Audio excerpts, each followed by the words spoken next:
They say hellfire has a smell, sharper than smoke, heavier than death. And in Mecca, that smell followed one woman. Her name was Jamil, wife of Abu Lahab. To the people of Quraysh, she was feared not for her strength but for her tongue. Her words could cut deeper than a blade, her curses carried like venom in the air.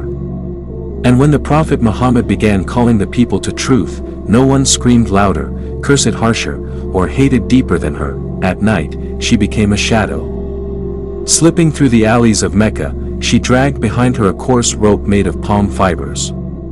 Its rough strands tore at her skin, but she did not care. The sound of it, scratch, drag, scratch, echoed against the stone walls.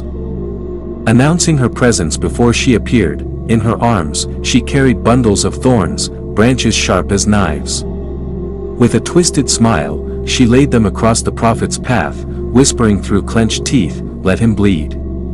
Let him stumble. Let his message die."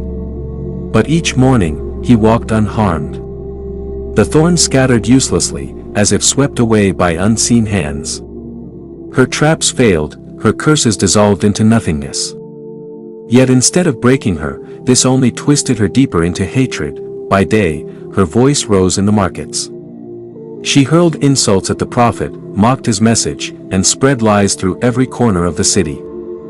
They began to call her the firewood carrier. Not just because she dragged thorny branches in the night, but because she carried fuel for the fire of hatred, whispering rumors, fanning anger, setting hearts aflame with lies. One night, under the glow of the moon, she tightened the rope around her waist, dragging a heavier bundle of thorns than ever before. Her face was twisted, her eyes burning like coals. The rope cut into her flesh, scratching her waist until blood stained her garments. Still, she dragged it on, her breath ragged, her curses louder, but what she did not know was that this act was a shadow of her own fate. The Qur'an revealed her destiny, and his wife, the carrier of firewood. Around her neck is a rope of twisted fiber. Surah Al-Masad, the very rope she once dragged across the earth will bind her in the hereafter. The very firewood she once carried will burn in her own hands.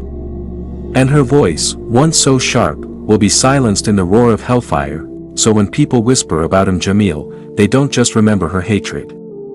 They remember her curse. The woman who carried firewood in this life will carry it in the next.